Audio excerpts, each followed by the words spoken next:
Thank you so much for joining us. I know you have a busy schedule, so... Very good to be here. Thanks for inviting me. Thank you. So this afternoon, well, first of all, welcome to Mongolia, since this is the motto for the conference. Yeah, it's wonderful to be here, it really is. And I must say, everyone has been so immensely welcoming. It really is a great place to be. I think it's your first time here, right? It is. I'm embarrassed to say. I've traveled much in my career, but this is the first time in Mongolia, and it certainly won't be the last. Are you going to attend any of the museums that are free to foreign guests?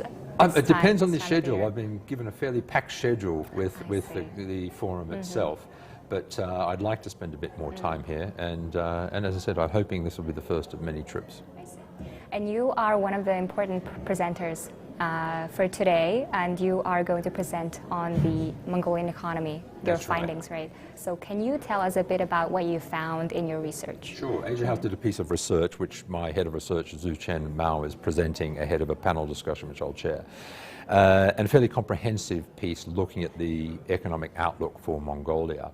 And there were several key findings. One is that the economy is robust, especially by international standards. The growth forecast of about 5.4% this year, 6% next year, and possibly more later on. But it does face, like many emerging markets, multiple challenges. And much of that is about the external environment, the global environment. Everyone's very familiar with global geopolitical tensions, no question about that. But rising inflation, high interest rates, a strong US dollar, and turmoil in financial markets. Countries like Mongolia can suffer shocks because of those, and so steering Mongolia through this period is going to be one of the challenges for the government. I see.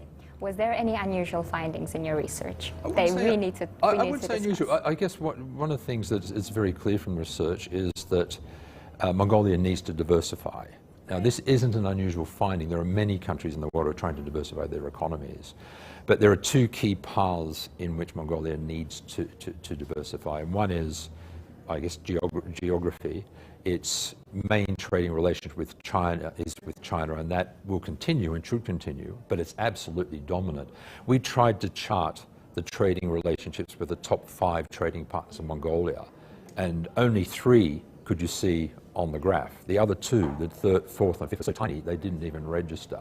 So China's very dominant. So new trading relationships are essential, but also sector diversification. 80–90% of the economy relies on mining and resources, which is fine. But diversifying the businesses in which Mongolia is successful is critical to the long-term success of the country. Let's talk about inflation for a bit. So inflation has been slowing down, well, in the US too, yes. Also in Mongolia, which is a good sign. But the National Statistics Office recently reported that, not most of it, but about 40% or so is because of it's not due to the outside factors, it's actually because of the internal, yes. Logistics. So did you find similar outcome? We didn't dive very deeply into the individual inflation numbers, but as a broad sort of macroeconomic issue, stubbornly high global inflation. While it seems like Mongolia's inflation has peaked and is coming down, it means higher interest rates on a global scale, and that has an impact on currencies, and that has an impact on debt, which clearly has an impact on the stability of the economic policies internally. But inflation is stubbornly staying sort of fairly high globally, and interest rates are going to remain high and possibly go higher globally. And so even if Mongolia tackles its domestic inflation pressures, there's still going to be challenges posed by that macro environment. I see. Let's talk about your organization, Asia House. So it's an independent think tank, right? That's right, yes. So you said you work with lots of governments around the world and try to improve their business environment. So what is your capacity in terms of what is your working relationship with the Mongolian government currently? It's very positive. I mean, it's a fairly new, although we've had a relationship with Mongolia for quite a few years. Visiting ministers have come to Asia House, and we've met with them and convened discussions with multinational businesses. And so our relationship with Mongolia has been excellent. But I believe Mongolia is at a stage now where it's opening up to the world. The sort of Welcome to Mongolia theme sort of demonstrates that pretty clearly.